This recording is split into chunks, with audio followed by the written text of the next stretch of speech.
Welcome to the Weekly Roar, coming live from the Lion's Den, helping new managers become great leaders and awesome bosses. And now, here's your host, Greg Storch. Hello, everyone. Welcome to the Lion's Den. This is the Weekly Roar. Hey, it's great to have you back in the Lion's Den. You know, they say that leadership is influence. So today, I'll be talking about influence and how leaders should use it. I'm going to share the value of influence in just a second. But first, I'm Greg Storch. I'm the owner of Lion Enterprise, host of the Weekly Roar, and founder of a worldwide bartered coaching program called The Helping Hand. I'm a certified professional leadership coach and a certified leadership speaker and trainer. Now, last week in the Lion's Den, I shared a lesson on choice, and I told you that it was one superpower that we all have in common. Choices, without question, are the biggest determining factor on how our lives turn out. If you weren't able to join us last Wednesday for the Weekly Roar, or maybe you just want to watch that session over again or share it out with someone who you think might find value in it, you can access the free video resources on my website at www.lion-enterprise.com. When you get to the homepage, just click on the Lion's Pride Library menu and find video number 144 for last week. And while you're in the Lion's Pride Library, make sure you look around and stay a while. It's a free resource, and it's a great way for you to get more of the roar. Okay, it's time for today's lesson learned in leadership, and I'm calling this one The Value of Influence. When I joined the John Maxwell team 5 years ago, one of the first things I picked up on was a quote by John that said, "Leadership is influence, nothing more, nothing less." I think it was the nothing more, nothing less part that was throwing me off, but I really took some time to think into what he was trying to say. Could leadership all boil down to this one and only thing, influence? Well, my answer is yes. The more I studied leadership principles and reflected on my own lifetime of leadership, I could easily see how it could all boil down to influence. Not only that, but I also began to see the importance of it and how it was used as our leadership roles matured and changed. Leadership who moves through these different levels of leadership do so by understanding how influence works in leadership, but more importantly, by expanding it with others. Someone who has a lot of influence holds the ability to make a positive impact in the world. So if you want to make an impact, work on your influence. But if you want to add value to others, then help them work on their influence as well. When I hold masterminds and we speak about influence, it never fails that the topic comes up about the negative connotation that the word influence carries. Sometimes people believe that influencing others is done solely for the betterment of the influencer, but I don't believe influence is meant to be selfish or negative, especially when it comes to leadership. In the context of leadership, influence really serves three purposes. First of all, it exists to give a voice to those who might never be heard, those who don't have influence. Probably one of the greatest examples in our history is Dr. Martin Luther King Jr. He took on one of the greatest responsibilities in leadership, and that was to speak up for those who don't have influence. As leaders with influence, we should be making every effort possible to lift up the lives of others. Now, another value of leadership is that It gives leaders the ability to speak to others with influence. It's the ability to influence the influential. Hey, let's face it. I've seen it time and time again where access to others in influential positions is only made possible to other influencers.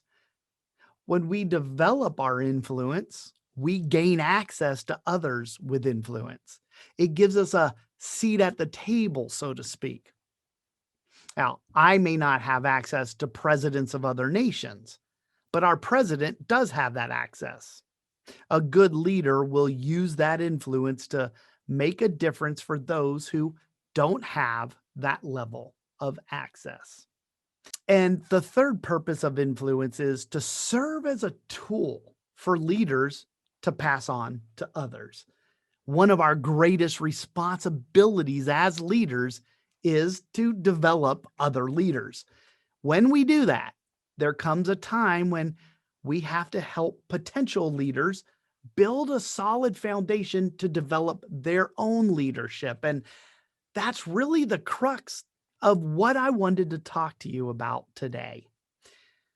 When I was the senior program manager working in Washington, D.C., I raised several leaders during my tenure. There were plenty of times where I had to use my influence in order to help them establish their influence. Probably one of the easiest, but really important ways I did that was backing them up in their decisions. I had a new manager who was trying to implement change within their team that they were leading. That young leader hadn't been at leadership for long, and so their influence wasn't very strong yet. That made implementing change a little more challenging.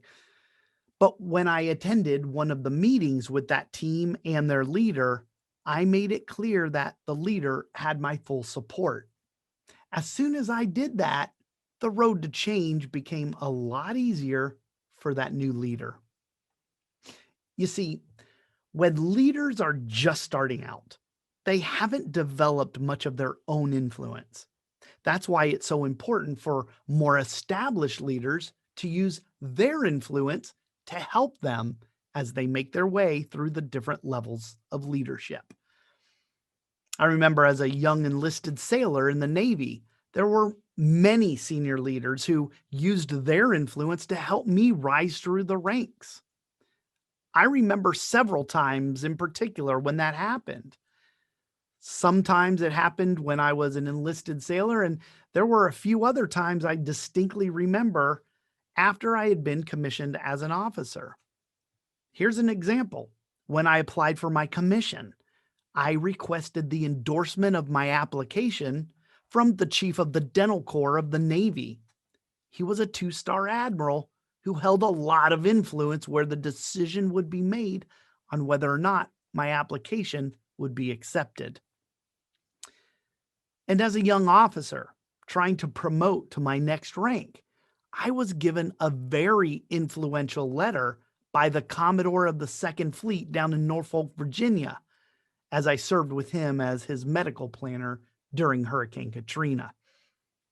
Time and time again, established leaders helped me along my journey by using their influence to help me when I was making my own way as a young leader. I stand on their shoulders, the many leaders who loaned their influence to me at critical times of my life, and I'm forever indebted to them. And as I grew in my own leadership, I could see my influence starting to grow with it. Slowly, I became a person of influence who didn't need others to open the doors for me as much as I did when I was a younger leader. There's going to come a time as you mature in leadership that you won't have to rely on others' influence and you'll be able to stand on your own 2 feet. You'll know it's happening when other people begin to come to you and ask you to extend your influence on their behalf. Now, we have to be really careful at this point, at this juncture in our leadership. Having people come to us, having people come to you as a source of influence. That could inflate egos. And we might start just handing our influence out to everyone who asks for it. Well, let me tell you this, it's not a good idea. You know that choosy mothers choose Jif? Well, choosy leaders choose who they loan their influence to, and that's what makes them better leaders. Whoever is the recipient of another's influence, it becomes their responsibility to do something with it, to establish themselves in their own leadership role. Once a leader opens the door for you, you have to make the most of that opportunity and work hard to gain your own credibility. Gaining credibility, that's the first step in increasing your influence. But that isn't always the case. Sometimes people don't do anything with the opportunity they've been given. Yeah, sometimes people don't take the necessary actions to develop what they've been given, and instead, they continually rely on that source of influence. You. If we give our influence to others without conditions or expectations, we'll spend a lot of our time continually propping them up over and over again. As soon as the tank runs low, they'll come running back for a refill. We have to ensure that when we share our influence with those who are receiving it, that they're taking the actions needed to eventually lead on their own. If not, they'll never be able to add the necessary value to others, and they'll become ineffective leaders. Another thing that you have to be careful about is that some people may start taking advantage of you providing your influence to them. They can become used to you bailing them out by using your influence, and soon they start taking your influence for granted. If that goes on for too long, it can eventually turn into an attitude problem. Don't let others get used to your intervention every time they stumble. The longer that goes on, the longer you'll always be waiting for them to step up while they're always waiting for you to step in. It's easy to shine when someone else is carrying your weight. So maybe giving your influence isn't the right approach at all. When we give away our influence to those who can't or won't use it properly, it's a waste of our time and energy.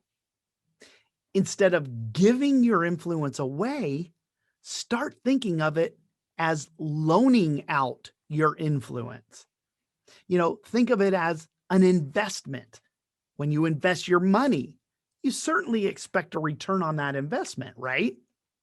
Well, the same expectation should be held for investing your influence on others. You should expect some sort of a return. And if the return isn't good, invest your influence somewhere else.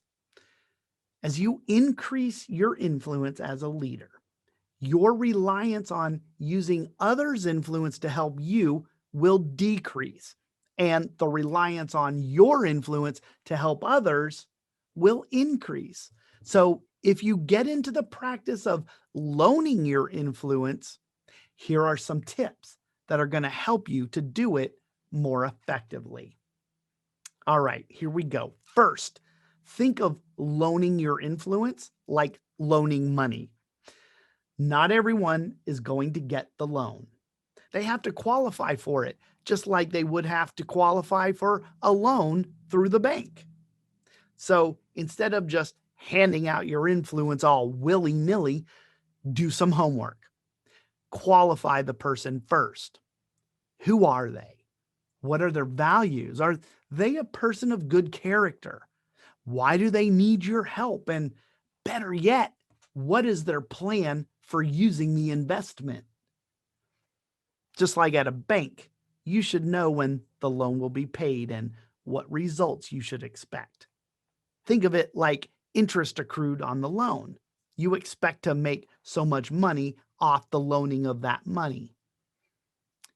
Then, if you do decide to proceed with loaning your influence, then the second thing is to make their business your business. You should absolutely know how they intend on using your influence. Don't just assume that they plan to do something useful with it. For those who are fortunate enough to receive a loan of your influence, make sure you check in on them periodically to make sure your transaction was a wise investment and that it's paying off. And then finally, again, just like a monetary loan, you want to make sure that you get a good return on your investment. Know this: if you loan your influence to someone else to help them grow as a leader, you have every right to expect that they take the necessary actions to become a better leader themselves. Your influence is a valuable resource that not everyone qualifies for. And the older we get, the more valuable that resource becomes. So we really have to make sure every investment we make counts. If the person you invested your influence in is not improving as a result of your investment, like using their influence to raise other leaders themselves, then you should stop investing and help someone else. Never throw good money after bad. So, there are the three things you should always consider before loaning your influence to others. First, be selective on who receives the loan. Second, hold the recipient accountable for doing something with it. And third, make sure you're getting a good ROI. If not, invest your influence elsewhere. When it comes to influence, depending on what level you're leading from, determines whether you're asking for a loan or giving a loan to someone else. Thinking of your influence more as an investment, much like your money, will help you be more discerning of where you loan it. It's your influence, and you should maintain complete control over it when it comes to who receives it and what they do with it. I know you wouldn't just hand out money to whoever asks for it, and you should treat your influence the same way. If you're a person of influence, then these tips are here to help you better manage the influence you already have. But if you're still building up your influence, you can expand it by earning it from the people you lead, or you can borrow it from someone who already has it. Now, if you need to earn it from others, or you need to get a loan of it from a more experienced leader, you can make yourself a better candidate for influence by cultivating several important characteristics that include things like your character, charisma, building up your confidence and your abilities, and building up your success track record. Embody those characteristics and your influence will grow. People will begin to admire you, and they'll naturally be attracted to you, and they're going to start following you. And once you develop that following, you'll be in a place to begin helping others. And when you do, just remember this: influence should never be given, it should always be loaned. All right, everyone, that's a wrap for this week. I hope you got a few takeaways from this lesson learned in leadership. Now, next week, I'm going to be talking about the price of leadership. You know, there's always a cost, a trade-off, in order for us to be able to achieve the things that we want to achieve. So next week, I'll be talking about how we have to give up to go up. Now, if you want to keep running to the roar, Then come back to the Lion's Den next Wednesday at 11 a.m. Eastern Time to join me for the weekly roar. Thanks everybody for showing up again today. I appreciate you and I look forward to seeing you again soon. Until then, remember, be powerful, but stay poised, just like a lion. Bye, everybody. Thanks for watching the Weekly Roar live event at lionenterprise.com. If you enjoyed this video, please tell others to join us each week here in the Lion's Den. Thanks again, and see you next week.